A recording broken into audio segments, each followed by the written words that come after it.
నేను చూపించే ఈ రెసిపీ అయితే ప్రతి ఒక్క అమ్మాయికి, లేడీస్‌కి, చిన్న పిల్లలకి, పెద్దవాళ్ళకి అందరికీ ఉపయోగపడుతుంది. వీడియో అసలు స్కిప్ చేయొద్దు. రాగి పిండి హెల్త్‌కి చాలా మంచిది. మనం తినమంటే చాలా మంది తినటానికి ఇష్టపడరు కదా! నేను చెప్పిన ఈ రెసిపీ చేయండి. రాగి పిండి అంటే ఇష్టం లేని వాళ్ళు ప్రతి ఒక్కళ్ళు తింటారు.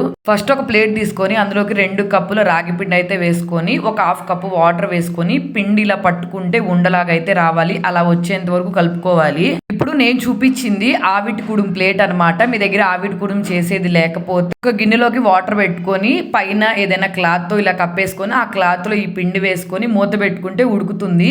నా దగ్గర ఆవిటి కుడుం ప్లేట్ ఉంది కాబట్టి క్లాత్లో అయితే ఈ పిండి వేసుకొని మొత్తం క్లోజ్ చేసేసుకొని గిన్నెలోకి వాటర్ పోసుకొని ఈ ప్లేట్లు పైన పెట్టుకొని ఆవిరికి అయితే 20 మినిట్స్ అయినా కుక్ చేసుకోవాలి. ఎక్కువ రోజులు నిలువ ఉంటుంది అట్లా ఉంటే.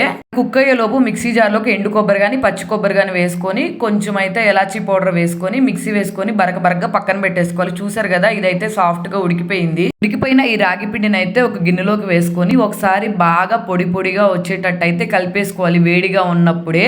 ఇందులోకి బెల్లం యూజ్ చేస్తున్నాను నేను. మీరు కావాలనుకుంటే షుగర్ కూడా యూజ్ చేసుకోవచ్చు. ఒక హాఫ్ కప్ వరకు బెల్లము, అలాగే ఎండు కొబ్బరి, నేను ఇందాక చెప్పాను కదా పచ్చి కొబ్బరైనా వేసుకోవచ్చు. చివరిగా నెయ్యి వేసుకొని ఇదంతా బాగా కలిసిపోయేటట్టు అయితే కలుపుకొని రోజు కొంచెం కొంచెం తిన్నాం అనుకోండి, చిన్నపిల్లలకి, పెద్దవాళ్ళకి, మెచ్యూర్ అవ్వని వాళ్ళకి, మెచ్యూర్ అయిన వాళ్ళకి అందరికీ చాలా మంచిది.